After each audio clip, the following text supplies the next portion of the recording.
Bonjour et bienvenue dans le Cloud Screener. Eh ben non, c'est pas un Cloud Screener aujourd'hui, c'est un webinar sur l'état de l'art des 5 Big Five en Europe. Alors, pour vous donner un peu de contexte, chaque année j'essaie de faire un petit test à propos des plus gros cloud providers, les plus connus. Donc quand j'entends les plus connus, j'entends les Big Five, donc Azure, Google, AWS, Oracle et IBM. Bien sûr, j'aurais pu mettre Alibaba, j'aurais pu mettre Huawei, j'aurais pu mettre d'autres grandes pointures comme Tencent ou pourquoi pas même penser à OVH. Et mon idée, c'était de faire un battle avec les 5 gros américains. Et ces 5 gros américains, je viens de vous citer leur nom. Et donc aujourd'hui, je suis là pour vous présenter les datas que j'ai récoltées à ce propos. En réalité, toutes ces datas sont déjà disponibles en ligne. Elles sont disponibles sur un portail qui s'appelle le Projector, sur lequel vous pouvez voir des graphes, des tableaux, et plus encore à propos des différentes caractéristiques des cloud providers. Et plutôt que de juste vous lâcher un lien et vous dire allez lire, eh ben on va consulter quelques-unes de ces pages ensemble et comprendre les différents aspects des performances, du prix et plus encore des 5 gros cloud providers américains. Je tiens aussi à préciser que j'ai fait cet exercice sur le sol européen, autour de Francfort, de l'Allemagne. Donc les résultats de performance, autant peuvent être appliqués un peu partout parce qu'on a à peu près le même hardware partout. Mais pour le pricing, j'ai choisi un pricing européen. Assez similaire à celui des Américains, bien sûr, mais on est un petit 5-10% plus cher, ce qui n'est pas grand-chose, mais ça mérite d'exister. Alors, comme je vous disais, ce super rapport, il n'est pas en PDF, il n'est pas tout simple. Il est simple, excusez-moi, il est en version web et pour ceci, je dois vous partager mon superbe écran. Alors, si vous voyez des trucs bizarres sur mon écran, c'est normal, c'est parce que je fais plein de trucs bizarres. Mais ne prenez pas compte.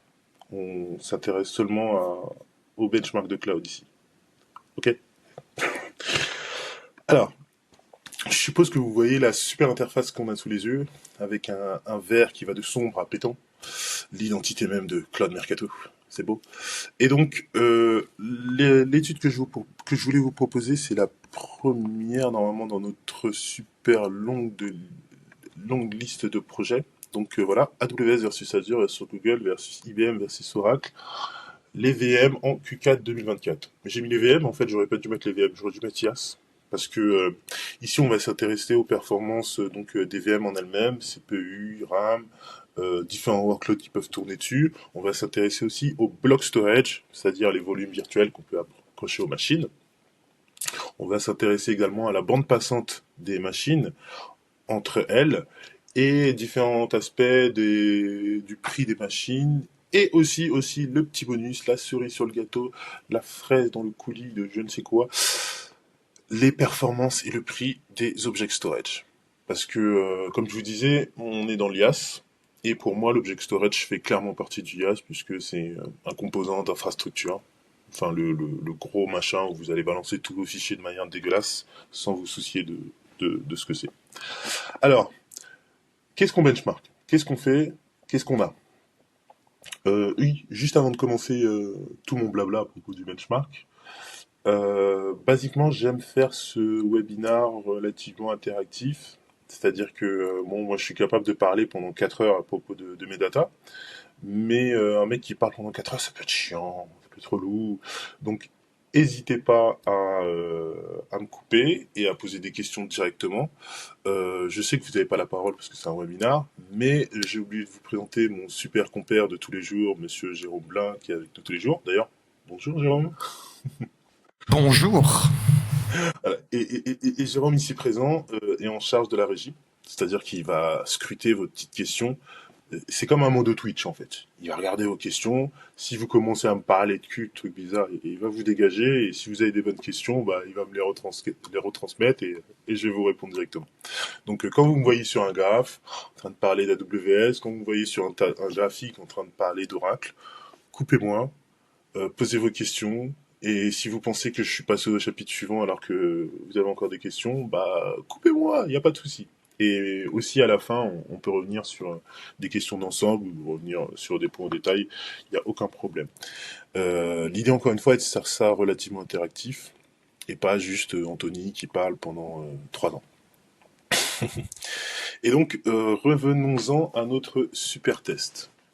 Alors, notre super benchmark, nous, ce qu'on a voulu faire, c'est prendre des VM qui sont relativement similaires, ce qui est facile à dire, moins facile à faire, enfin, quoi qu'avec les hyperscalers, c'est relativement facile à faire, mais voici à peu près les VM qu'on a. Enfin, la liste des VM qu'on a pour chacun des cloud providers. Vous avez aussi ici l'inventory qui est disponible. Si vous prenez n'importe laquelle des VM, par exemple la M7A de XLarge de AWS, vous cliquez dessus, vous aurez une fiche complète avec les prix en fonction de toutes les régions, les performances qu'on a pu récolter, les prix en fonction des régions et en fonction des différentes billing options énormément. Ici, comme vous pouvez le voir, on est sur le public cloud référence. Donc on a changé de portail en fait. C'est un autre portail, mais c'est un portail qui me permet de montrer des infos claires à propos des produits. On a déjà une question, Anthony. Oula Ça là, va très oula vite. là. Ouf. Vas-y, attends, je transpire, attends. Chut. Allez, je t'écoute. Tu te prépares. C'est Audre. Je sais pas si. Enfin, je pense que c'est un pseudo. Audu. Bonjour, concernant le prix du block storage, je n'ai pas bien compris la comparaison de prix dans les graphiques. Pourriez-vous donner des données de type pourcentage? Quelle est la différence de prix sur une machine d'Oracle versus Microsoft, par exemple? Je pense D'accord. qu'on verra après ça. Ouais, on verra après, mais basiquement, je vais donner une réponse rapide. Le prix des blocs storage, moi je donne ici, c'est par ici. Je donne pas mal de prix, pas mal de choses, et en fait, on a un prix global, et ensuite on a un prix minimum et maximum que le cloud provider propose par région. Donc si je prends Google ici, en Australie, le prix maximum, ça va être 12K par mois, le prix minimum, on est à 110, non, 11K par mois, et le prix minimum, on est à 110 K, 110 tout court par mois. Si on compare ça avec Oracle, qui est un peu l'anomalie du benchmark ici, bah, Oracle passe de 51 à 466. Donc on n'est pas dans les mêmes échelles de maximum. Certes, pour le minimum, on est à peu près voilà, de 50, 100, c'est la même chose, mais maximum, c'est complètement autre chose. Mais comme tu l'as dit, Jérôme, on va revenir là-dessus parce que commençons par les VM, block storage, object storage, etc. Mais je crois qu'il y avait une deuxième question avant que je commence, non? Non, non, il n'y avait qu'une question. Et je corrige, c'est Audrey et pas Audre.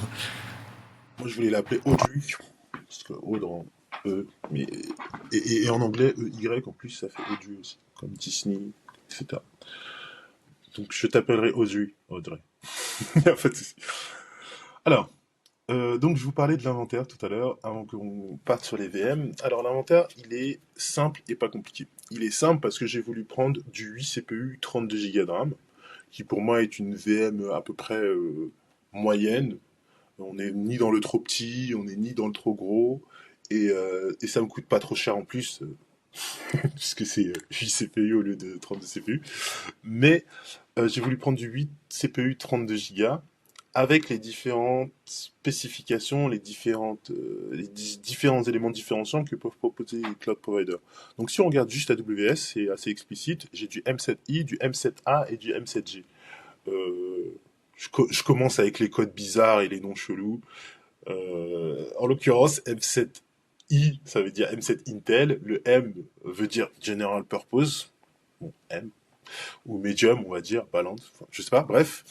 M7i comme Intel, M7A comme AMD et M7G comme Graviton. Graviton étant les processeurs ARM conçus par Amazon, pour Amazon, par Amazon, chez Amazon. Et donc, Intel, AMD, on est sur du x86, Graviton, on est sur du ARM. On va revenir un petit peu plus tard sur la distinction, mais gardez ces deux familles en tête, ces deux architectures, ARM et x86. Chez Azure, on a à peu près la même chose, puisque Azure, souvent au niveau IaaS, ils sont très similaires à AWS de toute façon. On a du DAS-V5, du DV5, du DPS-V5. Le DV5 ici, en réalité, c'est du DSV5, mais c'est à peu près la même chose pour ce qu'on a à faire aujourd'hui. L'idée, c'est quoi? C'est que le DAS, c'est un AMD, le DS, c'est un Intel, et le DP, c'est un ARM. Il me semble que Microsoft n'a pas encore ses propres processeurs ARM, donc c'est simplement des Ascend construit par Ascend, designé par ARM. IBM, on utilise du X2, et X2 c'est juste du Intel, il me semble qu'ils n'ont pas d'AMD, et j'ai essayé d'utiliser du Z, pour ceux qui connaissent, avec la plateforme, l'architecture PowerZ, sauf que on reviendra dessus, mais l'architecture est, bien qu'elle soit âgée, elle est encore relativement exotique et il y a encore pas mal de packages qui ne marchent pas sur cette architecture.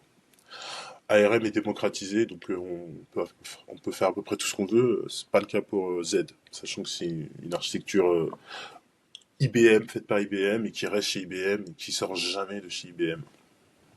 Si on doit prendre un exemple d'architecture Z démocratique, peut-être qu'il y avait les Mac d'il y a 15 ans, quand ils étaient sous une autre plateforme, et ils sont partis chez Intel, et aujourd'hui ils sont partis chez ARM. Donc ça veut tout dire. Le concurrent un peu compliqué au niveau des flavors, c'est Google. On a du N2, du N2D, du T2, du C3, du C3D. Alors, si je me rappelle bien, le suffixe D représente AMD chez Google. Donc quand il n'y a pas de D, on a du Intel. Et on a du N2, du N2D. Bon, c'est un petit peu comme AWS, on a ceux qui préfèrent l'Intel, ceux qui préfèrent la AMD, avec une petite différence de prix pour chacun d'entre eux, on la verra aussi. Mais ma vraie question, c'est quoi la différence entre un N, un C et un T? Ça, c'est un peu plus compliqué à comprendre chez Google. Les choses, pour eux, elles sont marquées de manière relativement simple, mais moi, je trouve pas que c'est si transparent que ça. Mais basiquement, ma perspective est de dire que les N2 sont le standard de ce qu'il y a chez Google qui permettent d'avoir une VM un petit peu, disons, normale. Là où le C plutôt est plus fait pour avoir du HPC, quelque chose en haute performance. Et le T2, il me semble que c'est le Ampère. Donc non, c'est peut-être pas le Ampère, c'est un Intel, mais en de meilleure performance, excusez-moi. Donc on va le voir après, chez Google, leur compute il est flexible. La question à se poser, c'est pas quand on va chez Google, quelle est la taille de la VM, les tailles des VM disponibles, mais plutôt le type de CPU qu'on a envie d'avoir. C'est beaucoup plus pertinent de se poser cette question-là chez Google parce que tout est à peu près flexible. On est dans le cloud, c'est flexible, ça bouge, c'est scalable. Et le dernier concurrent, donc on a Oracle. Oracle, qui est pareil, ils ont du AMD, ils ont du Intel et ils ont du ARM. Alors le AMD il s'appelle E5. Le Intel, il s'appelle Optimized 3. Et le ARM s'appelle A1, ou plus encore. Et pareil, du Intel, du AMD, du ARM. C'est pas qu'ils copient Amazon, hein, c'est que c'est devenu un peu un standard de marché, notamment chez les hyperscalers. Il y a quelques cloud providers hors des hyperscalers qui s'intéressent au ARM, mais sinon, en réalité, c'est surtout l'apanage des hyperscalers. Et je tiens à signaler que l'ARM, c'est très intéressant. Ça peut sembler anecdotique, mais en fait, pour un consommateur, c'est très utile. Première chose, en vrai, ça consomme moins, beaucoup moins. Ce qui dit consommation moindre dit que le cloud provider va vouloir vendre moins cher. Si on va chez AWS, si on va chez Azure, si on va chez les cloud providers qui ont du ARM, les ARM sont souvent jusqu'à moins 40% par rapport aux instances de type x86. Donc pour le consommateur, il n'y a que du plus. Ensuite, si on a une conscience écologique, qu'on veut laisser une planète à nos enfants, plus encore, qu'on pense que nos data centers sont en train de tout brûler, on a une consommation moindre d'électricité, on a des processeurs qui chauffent moins, qui ont été mieux conçus, de manière plus moderne, tout en étant capable de des fois délivrer des meilleures performances. Donc ARM c'est quand même un big deal pour plusieurs aspects. Il y a des pain points, il y a des comment dirais-je, il y a quand même deux trois petits problèmes, c'est qu'on est sur une architecture qui n'est pas la x86, la x86 qui est en architecture historique qu'on utilise toujours, depuis toujours, avec nos PC Windows, avec nos PC serveurs, etc. Et du fait qu'on n'a pas la même architecture, certains logiciels, certains softwares peuvent ne pas fonctionner sur nos ARM. Mais ça fait facile une dizaine d'années maintenant que le ARM se démocratise largement, notamment sur Linux. Donc il y a beaucoup de packages qui sont compilés, beaucoup de packages qui sont faits pour du ARM. Et tout ce qu'on a en x86, aujourd'hui, on arrive à les trouver en ARM. Et là où est-ce que je peux mettre une exception, c'est souvent les logiciels payants. Quand vous avez un logiciel payant fait par une compagnie XY, bah souvent elle a pas envie de se prendre la tête à recompiler les choses pour du ARM. Donc vous aurez peut-être pas accès à du ARM dans ces conditions-là. Mais mais ça vaut toujours le coup parce que on va le voir au niveau des performances, c'est vraiment très très rapide. Excuse-moi, Jérôme. Petite question, Anthony. Ouais. Je suis en train d'opérer toute la magie de Riverside. Et donc, il y a la question qui s'affiche. Pas de test des instances ARM chez Google. Je pense à la C4A. C'était la question. A priori, non. Il me semble que la C4A, en fait, elle est sortie il y a 2 semaines. Je crois que il m'avait proposé une preview j'ai demandé plutôt la preview gratuite il y a peut-être 2 mois. Et il me semble qu'elle est sortie officiellement il y a 2, 3 semaines, quelque chose comme ça. Et malheureusement, j'avais déjà terminé cette étude-là. Donc, ils n'ont pas pu être dedans. Et c'est une très bonne question parce que j'ai pas fait encore de relevé de performance dessus. Mais Google annonce de très très très très beaux chiffres sur ces instances-là. Et d'ailleurs, ils ont aussi annoncé qu'ils t'ont sorti un processeur quantique il y a 2, 3 semaines. Ils sont chauds chez Google, ils sont chauds. Donc non, il n'y a pas la C4A. Je suis désolé. Euh, on a assez parlé de l'inventaire, des virtual machines, c'était un peu le plus compliqué. On pourrait aussi parler des différentes classes de stockage qui sont utilisées dans le block storage et l'object storage, mais c'est pas trop le cœur de l'étude aujourd'hui. Encore une fois, si vous voulez les détails des VM, ici vous allez dans Inventory, vous avez toutes les VM au détail, vous pouvez cliquer dessus et avoir vraiment tous les détails de la VM. Ensuite, on va passer rapidement, puisque notre étude se focus en Europe, rapidement sur la carte. On est sur 5 hyperscalers, donc 5 cloud providers qui ont une empreinte mondiale. On peut quand même voir une petite caractéristique sur cette carte-là. Tous les cloud providers ont une présence en Amérique du Nord, en Europe, en Asie de l'Est, en Asie du Sud, en Océanie. Ils touchent un petit peu tous l'Afrique, hein, histoire de dire, enfin, de manière américaine, hein, ils sont en Afrique du Sud, donc ils sont en Afrique, hein, on va dire. Et en Amérique du Sud, mais généralement c'est la même chose, on est au Brésil, donc on est en Amérique du Sud. La différence qu'on peut voir sur cette carte, c'est Oracle. Oracle va toucher des régions qui sont différentes. Autant ils sont dans la même région, je suis à Amsterdam, je suis à Francfort, je suis à New York, je suis à Los Angeles, je suis à Tokyo, je suis à Osaka, je suis à Sydney et je suis à Mumbai. Mais Oracle va aussi dire je suis au milieu de l'Atlantique. Non, je rigole. Le milieu de l'Atlantique, c'est Riyad, c'est juste moi qui l'ai mal placé. Mais rien que ça. Dans la péninsule arabique, ils ont 4 data centers. Ils en ont un ici à Jeddah, ils en ont un à Dubaï, ils en ont un à Jérusalem et Riyad que j'ai mal placé. Si on va en Amérique latine, ils ont Bogota en Colombie. Ils ont ici, je crois, c'est au Pérou ou au Chili, je me rappelle plus ma carte du monde. Pareillement, ils en ont au Mexique, ils en ont 2 au Mexique.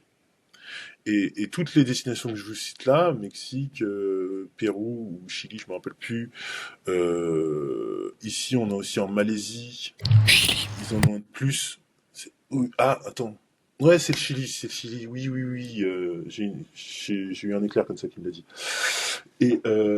Et donc, ils ont des destinations un peu particulières pour toucher d'autres populations. Si je suis un AWS, c'est une très bonne idée. Ok, je me mets au Brésil, à Sao Paulo, je vais toucher les Brésiliens que je dois toucher. Et par défaut, les Chiliens, les Colombiens et tous les autres pays d'Amérique latine vont se dire bon, bah, il est pas loin le DC au Brésil, je vais l'utiliser. La différence d'Oracle, c'est vous avez une population qui semble intéressée, je vais mettre un DC à côté de chez vous. Mexique, il n'y a que eux. Où est-ce que je peux trouver une autre destination comme ça où il n'y a que eux?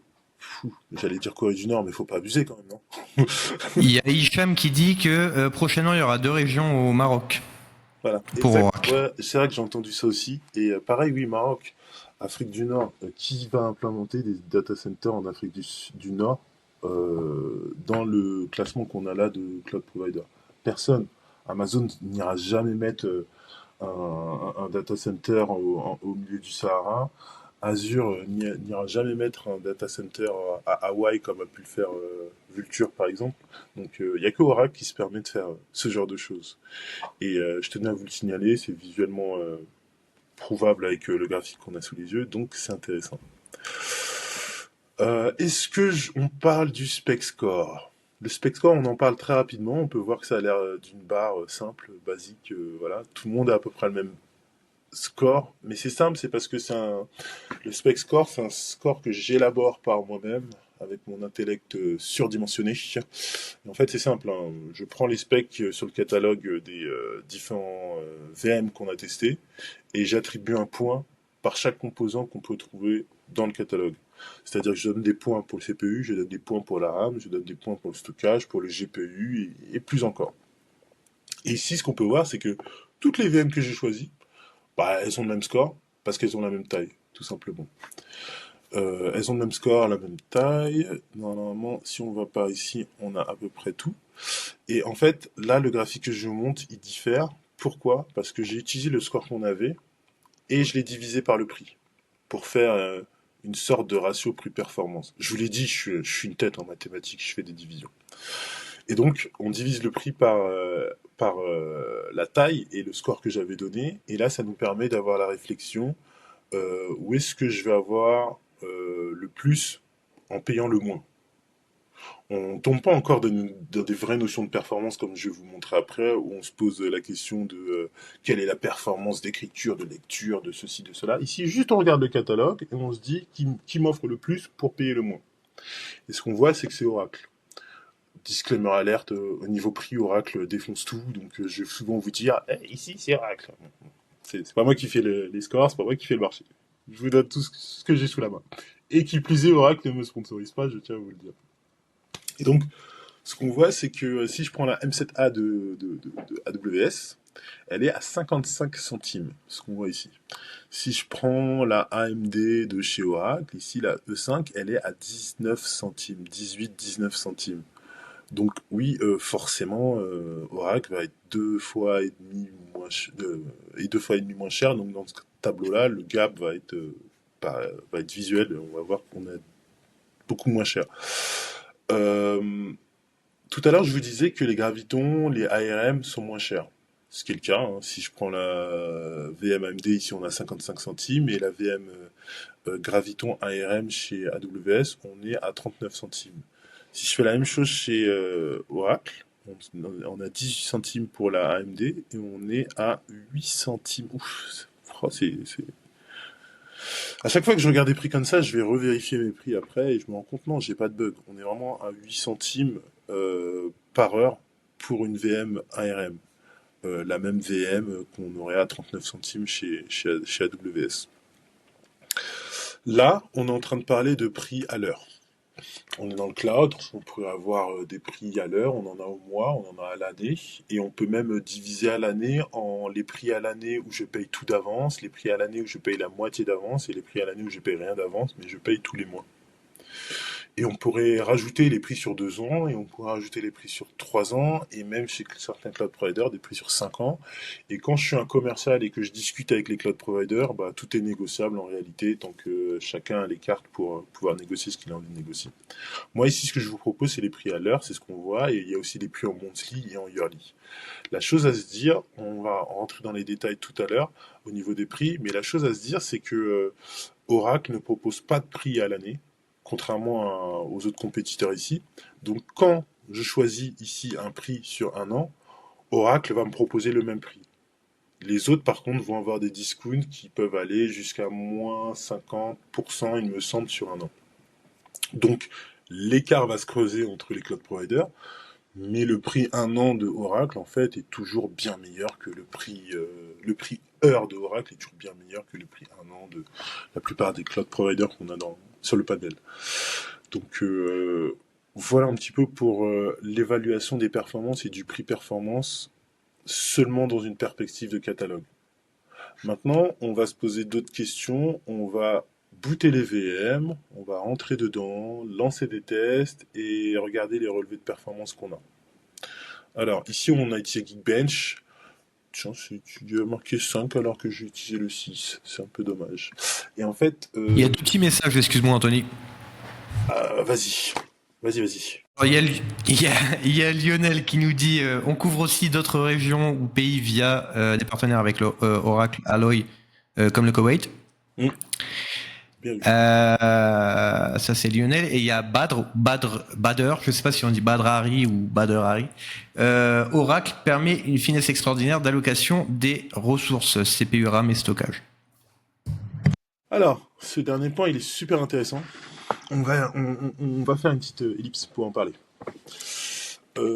Quand je vous donne un catalogue comme celui-là, où on a AWS qui a du M7A, et on a Google qui a du N2 standard 8, et on a Oracle qui a du standard A1 Flex 832. Alors, si je prends AWS, la M7A, la série des machines M7A propose ce que vous avez là sous les yeux. C'est-à-dire que j'ai la XL, la 2XL, la 4XL, etc., qui sont des multiplications de la médium et de la large. Et donc, quand je veux une VM, forcément qu'elle soit 2 fois plus grande, 4 fois plus grande, 8 fois plus grande, etc., etc., etc. 832, on est sur un ratio de 8 CPU et 32 Go de RAM. On est sur un ratio CPU-RAM de 1 pour 4, il me semble. Et peu importe la VM que je choisirai, ce sera du 1 pour 4. Maintenant, si je veux un ratio de 1 pour 2, il faut que j'aille acheter une C7A. Cette fois-ci, la C7A, elle aura du 8 CPU, 16 Go. Donc, je pourrais changer un petit peu de catégorie de ratio et me dire, je suis pas obligé d'avoir autant de RAM, je peux avoir beaucoup moins de RAM. Et si je veux beaucoup plus de RAM, chez AWS, je peux prendre une R7A, qui cette fois-ci aura un ratio CPU-RAM de 1 pour 8. Donc j'aurai beaucoup plus de RAM. Et c'est comme ça que chez AWS, je vais faire pour naviguer entre les différentes tailles de VM et moi mes besoins. Peut-être que j'ai besoin de beaucoup de CPU, peut-être que j'ai besoin de beaucoup de RAM sur une VM A, B ou C. Maintenant, si je vais chez Google ou chez Oracle, c'est relativement différent. Chez Google, ils vont vous donner des standards, des standards qui sont des VM prédéfinis. Donc ici, j'ai la standard 2, 4, 8, 16, 32, c'est la même idée que chez AWS tout à l'heure. Par contre, ce que je peux faire, c'est les VM de type custom. Ici, il me semble que je n'en ai pas utilisé parce que j'en avais pas besoin. Non, je n'en avais pas besoin dans ce benchmark-là. Mais Google et Oracle proposent des VM et un compute qu'on pourrait qualifier de flexible. C'est-à-dire que quand je crée une VM, ils vont tout simplement me demander combien tu veux de RAM, combien tu veux de CPU. Si demain je veux faire une VM avec 8 CPU 32 Go, bon, rien de plus simple, voilà, tu marques 8, 32, tu les auras. Si demain j'ai un workload relativement exotique, j'ai besoin de 8 CPU, 16 Go. Chez AWS, comme je l'ai dit, je peux prendre la C7A. Chez Oracle, chez Google, je dirais 8 CPU, 16 Go, hop, ils me la donneront. Si demain j'ai un workload encore plus exotique, cette fois-ci il vient pas de l'autre bout de la planète, il vient de la Lune. Voilà. Il vient de loin le workload. Et ce workload il a besoin de 16 Go, 16 CPU, 16 Go de RAM. Ça n'existe pas chez AWS, ça n'existe pas chez IBM, ça n'existe pas chez Azure. Ce genre de VM est disproportionné pour eux. Je pense qu'ils vont pas les mettre dans leur catalogue parce que y a pas tant de monde que ça qui les voudront. Par contre, chez Google et AWS, je demande à leur compute, donne-moi 16 CPU, 16 Go, ils vont me le donner. Et prenons encore un workload encore plus alien, qui cette fois-ci vient de Mars. J'aurais voulu dire Jupiter, mais c'est pas une planète tellurique. Et donc cette fois-ci, il vient de Mars, et le workload a besoin de 16 CPU et 8 Go de RAM. Donc on a plus de CPU que de RAM. Même chose chez AWS, chez Google, chez Oracle. Je demande à leur hyperviseur, donne-moi ça. Enfin, c'est pas GPT, hein, je fais pas avec la voix, hein, c'est une API, hein, tout ça. Mais je demande à leur compute, à leur API, et j'aurai la VM que je voudrais. Donc tout ça pour dire que ces deux cloud providers me permettent d'avoir des VM, j'ai le mot tailored en anglais, mais des VM adaptés aux besoins de leurs utilisateurs. Je suis pas obligé de me limiter aux carcans qui sont donnés par mon fournisseur. Je peux avoir exactement ce dont j'ai besoin. Et si demain j'ai besoin d'une VM avec énormément de RAM, bah je mets énormément de RAM. Oracle, Google me dira juste, bah tant que tu payes, nous on te le donne, il n'y a pas de souci. Donc c'est une très bonne remarque que tu as fait, Bader. Euh, Oracle et Google ont des computes flexibles. Donc beaucoup plus de flexibilité pour l'utilisateur. Avant, IBM le faisait. Maintenant, ils ont arrêté. Je ne sais pas pourquoi. Mais bon, c'est leur affaire. Mais merci de la remarque, Bader. Et donc, ici, on a des résultats de performance. Alors, Geekbench, c'est quoi? Geekbench, c'est un software qui est fait par une super compagnie qui s'appelle Primate Labs.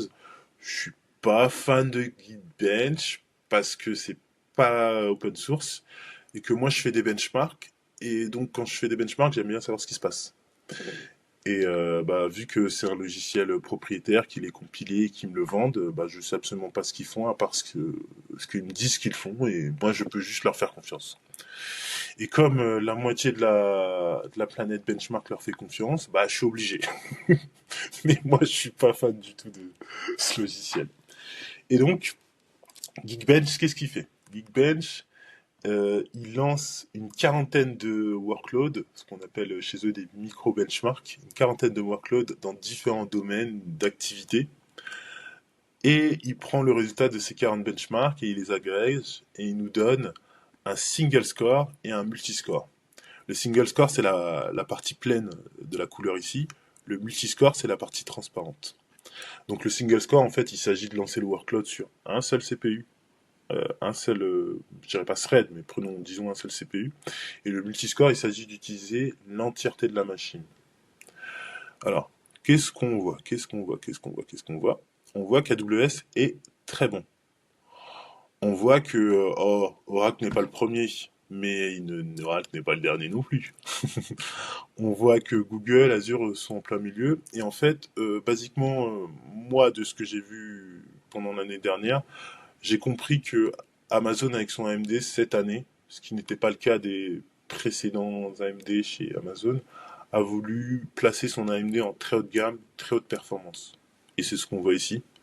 Et d'ailleurs, clap clap clap à AMD pour les CPU qu'ils font par rapport à Intel. Ils se tirent la bourre, sauf qu'AMD coûte moins cher.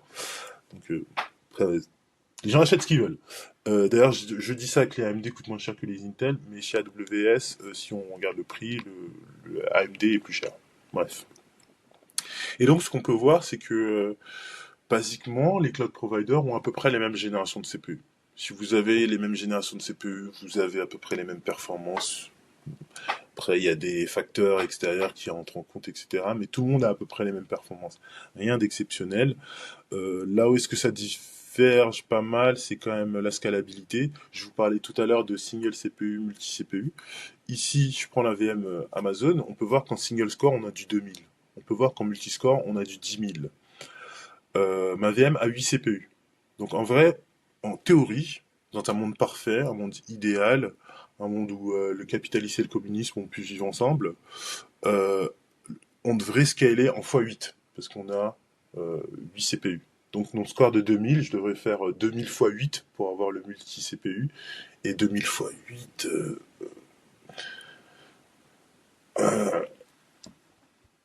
non, je rigole. 16 000. T'inquiète pas, Jérôme, je connais...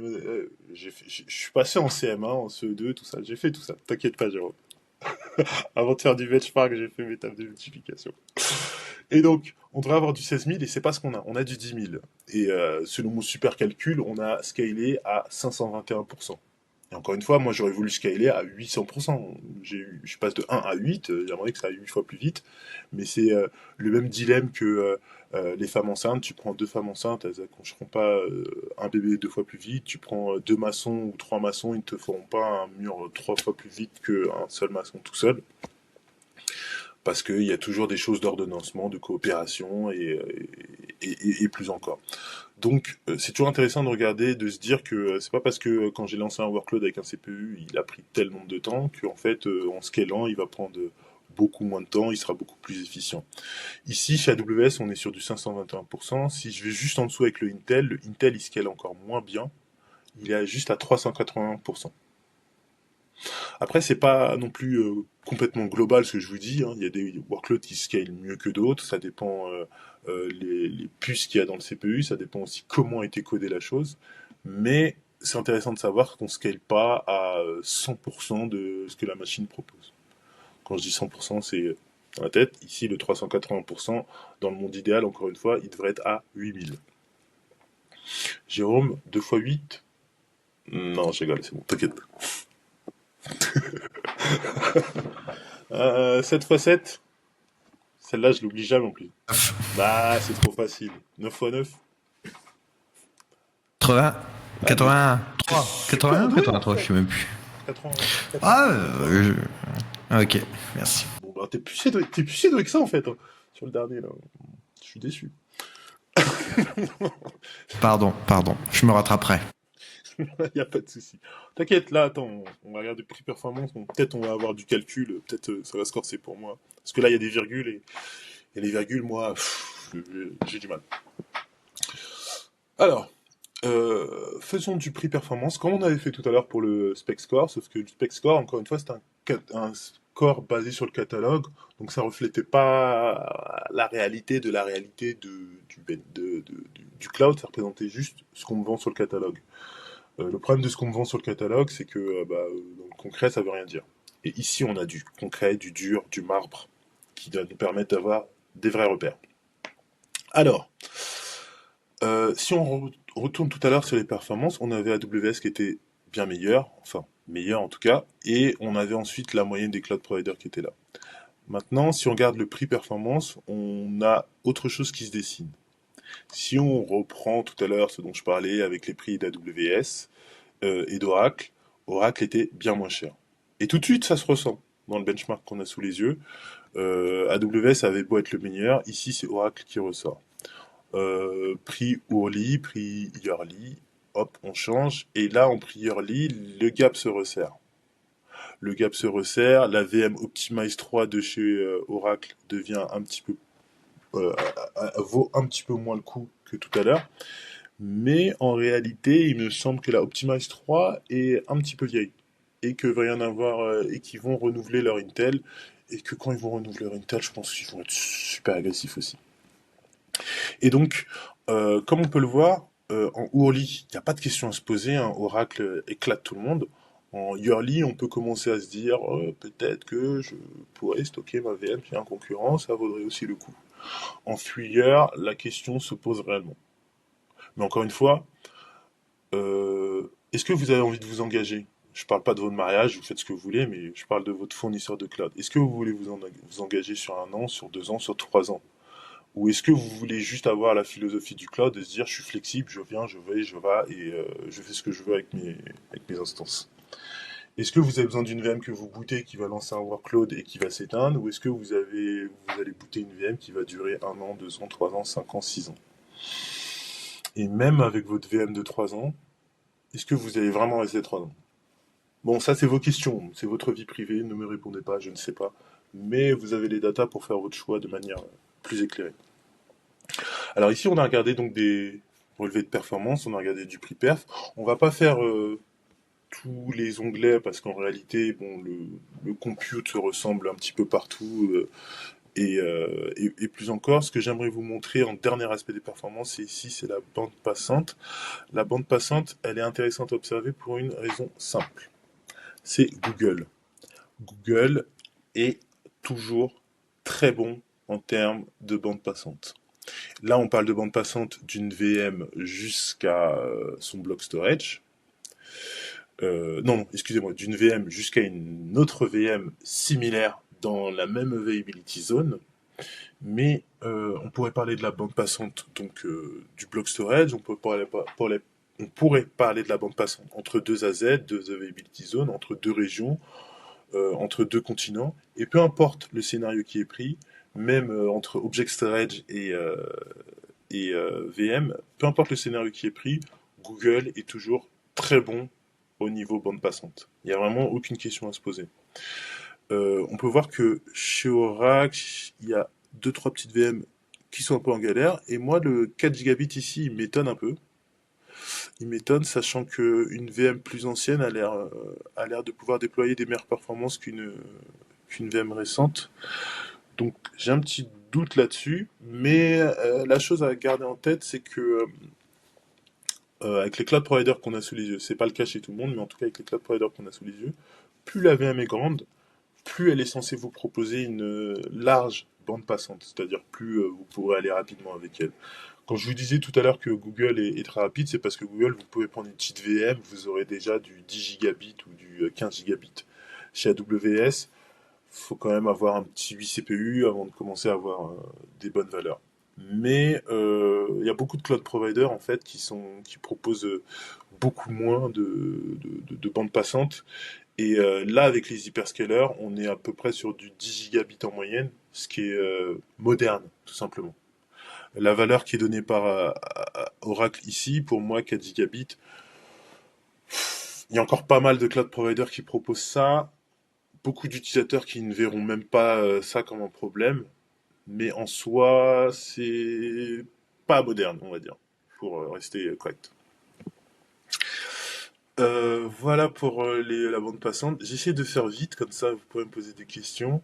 Le prix des instances, le prix des instances, le prix des instances. On a un joli plat de spaghettis et ce plat de spaghettis nous permet de comprendre. Spaghetti multicolore, ça doit être pas bon en plus. Mais bref, ce graphique nous permet de comprendre le prix des VM. Alors en X, on a les différentes billing options, donc les options dont je vous parlais tout à l'heure, hourly, monthly, year, 2 years, 3 years. Et en Y, on a le prix des VM. Et donc ce qu'on peut voir, c'est que si on prend les 3 VM Oracle ici, sur ces 3 VM, on n'a qu'un prix à l'heure, donc ça ne change pas. Ce sont des courbes plates. Si je prends un prix chez Google ici, par exemple, en vert, Google, on a un prix à l'heure. Ensuite, au mois, souvent, Google va nous faire une petite réduction.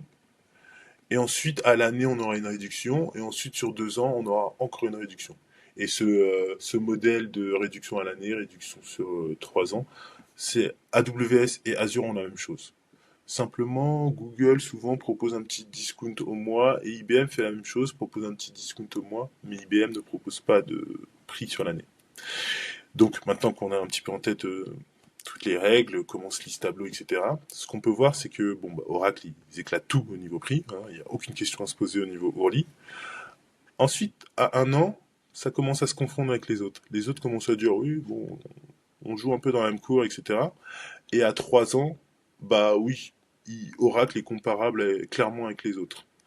Maintenant, si je prends la VM ARM de chez Oracle, en fait, elle sera toujours la moins chère, peu importe ce qu'on fait, 1 an, 3 ans, discount, code promo, sponsoring YouTube, peu importe. La VM Oracle ARM sera toujours moins chère que les autres chez les Big Five, peu importe le billing option. Jérôme, mon bon Jérôme, y a-t-il des questions? Il y a un message de Bader, un deuxième message qui dit un autre avantage d'Oracle, c'est un pricing global. Ouais, c'est vrai que ça on l'a pas dit, mais ouais. Très bien vu. Très bien vu. Pour expliciter ça, on va partir au Brésil, Jérôme. On est chez toi au Brésil. Então, Bem-vindo. no Brasil, temos todos. Oula, on se calme, on parle en français. Au Brésil, on a tous les cloud providers qui ont une présence, il n'y a pas de problème. DigitalOcean, Vultr, il me semble que même. Non, OVH n'a pas de point de présence. Si, OVH, si, OVH, il me semble qu'ils ont un point de présence. Bref, tout le monde a un point de présence au Brésil. C'est sympa. Le truc, c'est que le Brésil, si vous ne le savez pas, Jérôme est millionnaire parce que le Brésil est un pays très cher. Sur à peu près tout ce qui est technologique, vous pouvez mettre plus 100% de prix par rapport à l'Europe. 100% j'abuse, en fait c'est plutôt 95%. et ce qui se passe, c'est que Oracle propose un prix sur ses produits global. C'est-à-dire que peu importe où vous allez, vous aurez les mêmes prix. Je prends une VM à Osaka au Japon, je la prends à Francfort, je la prends à Amsterdam, je la prends à Las Vegas, ce sera toujours le même prix. Pareil pour la bande passante, pareil pour le stockage, pareil pour tout. Donc, ma VM qui va me coûter 50 centimes à Francfort va me coûter 50 centimes à Rio de Janeiro. Si on va chez AWS, ma VM à 50 centimes à Francfort, elle va me coûter 90 centimes à Rio de Janeiro, chez AWS. Pourquoi? Parce que AWS suit le marché, tout simplement. L'Asie est moins chère, l'Europe est un tout petit peu plus chère que les États-Unis, et le Brésil est méga cher. Désolé, Jérôme. Et c'est comme ça. J'en souffre, j'en souffre. J'en souffre. Mais dites-vous que des fois, je lui dis, mais si tu veux, je t'envoie de la bouffe par la poste. Il n'y a pas de souci. Et il me dit, non, non, faut que je survive. Enfin, bref, c'est compliqué le Brésil, ça, de l'extérieur. Et tout ça, c'est une histoire de taxes. Donc si je suis un AWS, je vais pas forcément me prendre la tête. Ok, le pays applique des tarifs douaniers ou applique des taxes. Bah moi, je veux avoir toujours la même marge où que je sois, donc je vais changer mes prix. Oracle ne fait pas ça. Oracle vous dit, peu importe où vous allez, vous pouvez penser, planifier la chose avec les mêmes tarifs. Comment ils font? Bah, ils payent plein de taxes à votre place, je pense. Voilà pour ce qui est du prix global de, euh, de Oracle au niveau de la planète. Ouais. Il y a Nicolas qui dit quelque chose pour nuancer un peu les éloges faits à Oracle. Après, au niveau SaaS, Oracle est très cher. C'est une très bonne question. J'ai jamais intéressé à leur SaaS en fait. Et je me demande en fait d'ailleurs ce qu'on appelle SaaS chez eux. Pour moi, le plus intéressant d'Oracle, c'est ce que je suis en train de vous montrer jusqu'à la partie DB. Oracle, c'est l'entreprise de DB par excellence. Euh, En plusieurs années, ils ont cloudifié leur database, ils l'ont rendu Autonomous Intelligent et mort encore. Tiens, Autonomous Intelligent, ça fait AI. Bref, passons là-dessus. Et du coup, pour moi, ça va de IaaS à leur DBAS que je peux considérer comme un pass. Mais je sais pas exactement quel est leur pass au final. Est-ce que c'est un machin web avec un data lake, avec un ceci, un cela pour être honnête, je me suis pas intéressé à ça. Alors, il dit que c'est pas une question, il dit que c'est une affirmation. Il travaillait chez Oracle, Nicolas. Voilà, concernant le SaaS. Hein. Non, non, non, je dis pas que ça n'existe pas. Je dis juste que je connais pas leur partie pure SaaS et comment pure SaaS et comment est-ce qu'on devrait la qualifier. Parce que le SaaS et le PaaS chez Azure, chez AWS, chez Google, c'est pas des produits qui sont tout à fait comparables. Dans le fond, on peut leur donner une même terminologie, mais c'est pas tout à fait comparable. Et du coup, je me suis pas intéressé à celui d'Oracle et je pourrais pas vraiment donner de commentaires sur celui-ci. Euh, Est-ce que tu as d'autres questions, mon bon Jérôme? Dans le chat, non, mais moi j'en ai. Enfin, j'ai une. Il y a un truc qui me turlupine toujours. Non, ça va être facile. Mais pour un néophyte, on voit IBM toujours dans le top, etc., etc. Mais en fait, il est assez, ça a l'air assez marginal IBM, en fait. Donc il y a des scores, etc., etc. Il est dans le top 5, enfin dans le top mondial, on va dire, parce que après il y a Alibaba, etc. Mais j'ai l'impression que c'est le vilain petit canard du groupe. On dirait qu'il n'y a rien à voir avec les autres. Je suis assez d'accord avec toi. En fait, pour moi la stratégie d'IBM, elle est un peu floue parce que j'ai l'impression qu'ils veulent pas être en compétition directe avec les Big Three notamment. Mais quand tu regardes leurs produits, bah, c'est le même type de cloud. Ils ont 300 services, ils te sortent des services toutes les semaines et pas forcément des services en carton parce que ils t'ont renouvelé Watson, qui est leur service d'IA qu'ils ont depuis 25 ans. Ils te l'ont quand même refait. Ils te rajoutent des trucs dessus dans tous les sens. Ils ont leur architecture Z, dont on a parlé tout à l'heure, que ils déploient sur pas mal de choses. Et après, IBM, c'est les mainframes et surtout c'est DB2. Et, euh, et DB2, c'est pareil, c'est une grosse DB comme peut l'être Oracle DB qui fait tourner des gros softs type SAP, type gestion de paye, enfin, vraiment des grosses DB avec des grosses opérations. Et je pense que IBM capitalise bien plus sur ce genre de choses et capitalise aussi bien plus sur leurs commerciaux pour vendre des choses. Parce que leur stratégie marketing, elle est pas bidon, mais pas beaucoup de marketing efficace en tout cas chez IBM. Ouais. Ils font un peu partie du décor, j'ai l'impression, et que Oh là là là, mais quelle ils profitent de expression! leur longue expérience, en fait. Je sais pas. Ouais, mais regarde, leur longue expérience, comme je disais, Mainframe DB, Oracle, leur longue expérience, c'est Mainframe DB. Oracle, quand ils ont dit on débarque sur le marché du cloud, ils ont pas blagué. Là, dans mon tableau, est-ce que tu vois, sur mon graphique avec la map, est-ce que tu vois un point noir? Pourtant, j'ai des DC IBM. C'est juste que des DC IBM, j'en ai 6 en fait. Alors que chez Oracle, j'en ai 30, chez Amazon, j'en ai 30, chez Azure, j'en ai 40, etc. Donc, je sais pas quelle est leur stratégie exactement, pourquoi ils ne sont pas agressifs comme pourraient apparaître les autres. Je pense que c'est plus confidentiel et que tu sais, Oracle, par exemple, leurs clients historiques, c'est des clients DB, ils les font migrer vers le cloud. Euh, Publiquement, si je prends les chiffres d'affaires des gars, Oracle, que son client soit en DB ou en cloud, bon, c'est le chiffre d'affaires, il tombe quand même. Peut-être pas le chiffre d'affaires cloud, mais il tombe quand même.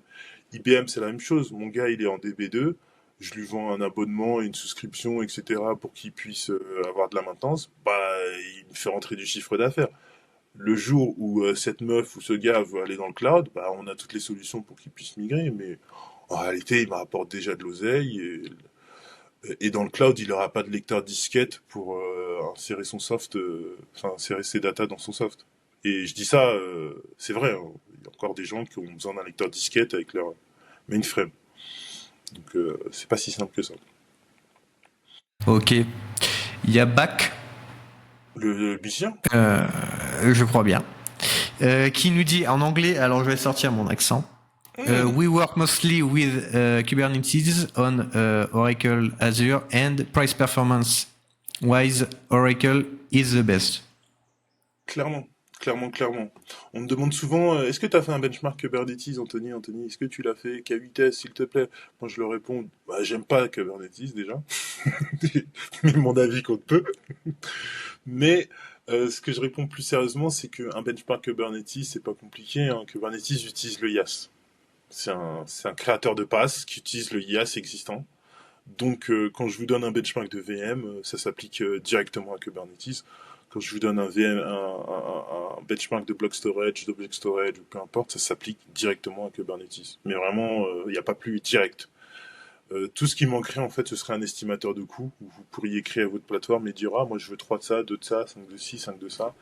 Et à la fin, on fait des calculs dessus. Mais oui, euh, passer de réfléchir à qu'est-ce que vaut mon gas et le mettre sur Kubernetes, c'est straightforward, comme disent les anglophones. Il y a Hicham qui demande si tu as fait des comparatifs pour les prix des GPU. Les GPU. J'ai fait des comparatifs, mais malheureusement, ils sont pas encore publics. Quoique si, il y en a quelques-uns publics. En ce début d'année 2024, vous savez, j'arrive plus à utiliser mon navigateur web. En ce début d'année 2024, on avait fait avec Scaleway par ici.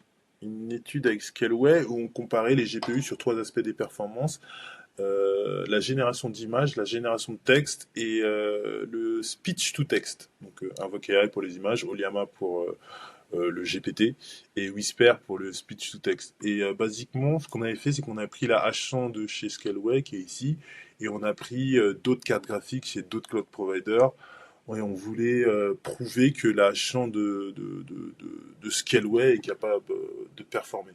Et l'idée, c'était même pas tant la H100 de Scaleway, c'était juste la H100 parce que c'était un peu. On était en début d'année, en fin d'année 2023 quand je l'ai fait, donc il y avait une certaine hype sur la H100 qui venait de sortir. On était encore très chaud sur ChatGPT 4. Ça, je suis en train de réfléchir à un instant et je me dis que la hype est un peu descendue, que les gens se sont calmés.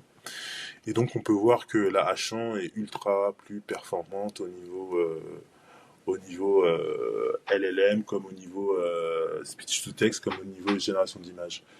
J'ai fait d'autres benchmarks. Je peux pas vous dire quand est-ce qu'ils vont sortir parce que c'est des clients qui me les ont demandé et je sais pas s'ils ont envie de les faire publics. peut-être ils ont envie de les garder pour eux, pour leur R&D, ou plus encore. Mais oui, j'ai pas mal de résultats là-dessus. Et normalement aussi, on est en train, ça répond pas exactement à la question, mais on est en train de faire un benchmark sur Oliama qui va nous permettre d'avoir les performances d'Oliama chez Open Telecom Cloud avec une Tesla V100. La Tesla V100 qui est une carte graphique relativement vieille, elle a peut-être 5 ans, 4 ans ou 6 ans peut-être. Et donc elle est relativement vieille, mais elle a quand même 32 Go de RAM. Et en fait, ce que j'ai envie de prouver avec cette étude-là, c'est que pour la plupart des usages qu'on a dans l'IA, on n'a pas forcément besoin de la dernière carte graphique à 27 000 euros chez Nvidia. On peut juste prendre une vieille carte graphique, attendre 1,2 fois plus longtemps, et les choses passent. Euh, pour les sceptiques qui m'entendent à ce moment-là, j'ai envie de dire Hugging Face, donc le site Hugging Face avec les repos, avec aussi leur serverless et plus encore, et toutes les tâches qu'ils ont besoin de faire, notamment l'embeddings, ils utilisent des NVIDIA T4 chez AWS. Donc des VM, elles ont 6-7 ans. Et c'est le gros de leur infra GPU. Ils ont des A100, ils ont des V100, mais le gros, le 80%, c'est des T4. Des T4G même, il me semble. J'espère que je réponds à ta question de manière très exhaustive. Une dernière chose que j'ai envie de voir avec vous avant que tout le monde se barre, c'est ici on a un estimateur de coût. L'estimateur de coût, c'est très intéressant parce que c'est sur de l'object storage. Et donc, si je veux stocker ici, par exemple, 500 TB, vous allez voir que je vais payer 12 000 euros chez AWS, 9 700 chez Microsoft, 13 000 euros chez Oracle. Vous me direz, oui, c'est beaucoup, dis donc, pour stocker 500 gigas chez tous ces cloud providers. Mais en fait, le plus alarmant n'est pas le stockage, c'est le trafic. Ici, donc, je stocke 500 gigas et j'envoie 500 Tera, excusez-moi, sur le web. Et comme vous pouvez le voir, bah, le coût du trafic est 3 fois plus cher généralement que celui en moyenne, 3 fois plus cher en moyenne que celui du stockage. Donc, le produit s'appelle Object Storage, mais le plus cher est le trafic, c'est pas le stockage. Donc, vous stockez votre fichier, voilà, il est là, il bouge pas, et le jour où quelqu'un en a besoin, à l'extérieur, sur Internet, vous allez payer. Et là, je vous donne le prix, une estimation de coût. Alors, on va aussi payer des requêtes. Les requêtes, c'est assez minime. Comme vous pouvez le voir, je peux en envoyer 10 milliards. Ici, je vais payer 4300 euros chez AWS. Mais ce qu'on peut voir, c'est qu'il y a l'exception Oracle. Vous vous en doutiez, bien sûr. Alors, cette exception dit que, au lieu de payer 33 000 euros pour faire du trafic en direction d'Internet, je vais en payer 4200. On aurait pu dire, oui, et je sais que vous allez me le dire, les fans d'Oracle, dans les commentaires, que Oracle ne fait pas payer les 10 premiers gigas, ce qui est vrai, vous pouvez le voir ici, tout le monde a augmenté quand j'ai mis des gigas, Oracle n'a pas augmenté. Donc les 10 premiers Tera sont gratuits chez Oracle, mais en réalité, quand je suis à 500 Tera, les 10 premiers Tera, on s'en fiche un peu. Et la vraie somme, le vrai prix donc, du giga à l'envoi chez Oracle est bien plus bas que chez les autres.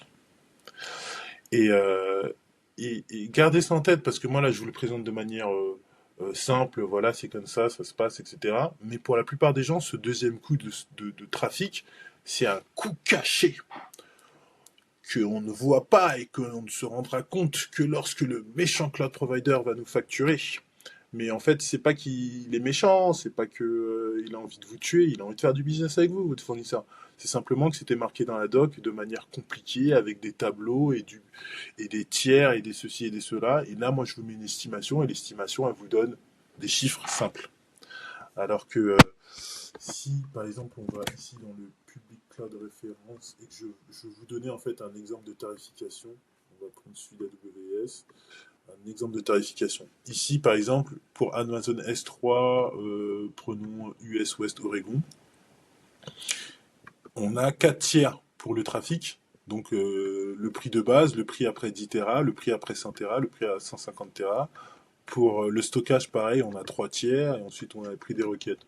Ici, je peux vous faire une estimation juste pour AWS. Mais l'idée, c'est que vous devez comprendre ce genre de tableau pour faire votre estimation de coût. Et basiquement, moi, j'ai donné ça à un logiciel, et il le fait pour tout le monde, et ça calcule ça de manière assez simple et explicite pour votre grand plaisir, bien entendu. Et donc, on a fait un tour assez rapide de cette étude-là. Il est 13h06, vous avez mangé ou pas, vous devez aller manger ou vous devez aller travailler. Donc si vous avez des questions, je suis tout oui. Et s'il n'y en a pas, bah, on rentre chez nous. Hein. Il y a Hicham qui dit merci Anthony, hâte de voir un comparo avec les prix des GPU chez les hyperscalers H100 à 100, pardon. Petit benchmark à demi-million. Et puis voilà. Ok. Benchmark de H100, c'est intéressant. J'ai pas mal de data, mais encore une fois, c'est des benchmarks qui ont été demandés par des clients. Je sais pas s'ils veulent mettre ça public, donc je peux pas vous les montrer, mais c'est des données privées, donc on peut en parler, il n'y a pas de souci. Des données publiques, donc on peut en parler. Alors, pour parler de la H100, il y a deux échelles de prix. Il y a l'échelle qui est utilisée par les hyperscalers et il y a l'échelle qui est utilisée par les tiers 2, disons. Un tiers 2 va vendre une H100 autour de 3 euros. 3 dollars, 3 euros. Par heure, hein. On se calme. On est faux, moi. Alors qu'un hyperscaler va être au moins à 7-8 dollars. Donc du double. Pourquoi cette différence de prix c'est parce que les hyperscalers, ils aiment bien vendre des choses chères, d'abord, pour commencer. Et ensuite, dans les tiers 2, depuis 5-6 ans, on a beaucoup de cloud providers qui sont spécialisés dans le GPU, spécialisés dans la carte graphique, spécialisés dans l'IA. Et ces cloud providers, ils cassent le marché. Ils vendent toujours des cartes graphiques moins chères que les autres et à un prix défiant toute concurrence. Tout à l'heure, je parlais de Scaleway. On peut aussi mettre OVH et plein de cloud providers avec lesquels je discute dans le même panier, de cloud providers qui essayent d'être à 3 euros, 3 euros et quelques dans leur H100. Mais si je prends un CoreWeave ou d'autres cloud providers qui sont moins connus, plus confidentiels, eux, ils arrivent à être à des 2,80, des 2,70. Et même pour un OVH, c'est difficile de maintenir ça, de se faire une marge raisonnable à ces prix-là, quoi. Quand OVH vend à 3 euros, ils essayent de faire une marge raisonnable pour eux. Ils sont pas non plus à perte, mais ils essayent d'être raisonnables pour le consommateur. Parce que c'est toujours le même dilemme dans l'IA. Hein. Tout le monde peut installer une IA chez lui, avoir une carte graphique, mais qui sait qui a envie de payer 7 ou 5 euros de l'heure pour faire tourner une IA, sachant qu'une carte graphique, ce n'est jamais suffisant pour mettre une IA en production. Ça, c'est compliqué. Et du coup, les H100, faudrait que je fasse un tableau public que tout le monde puisse voir. Comme ça, je n'ai pas besoin de me baser sur ce que mes clients m'ont demandé. Mais ouais, il y a deux vitesses, enfin il y a deux échelles de prix qui correspondent en fait à deux échelles de marché. Est-ce que je suis un hyperscaler ou est-ce que je suis un tiers 2? Donc voilà, j'espère que j'ai répondu de manière super exhaustive à cette deuxième question, Hicham.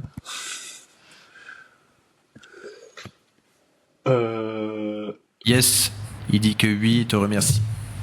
Cool. Et du coup, je vais me permettre de stopper le partage de mon superbe écran. Bah du coup, on n'a plus de questions. Moi, j'aimerais juste vous rajouter une petite chose.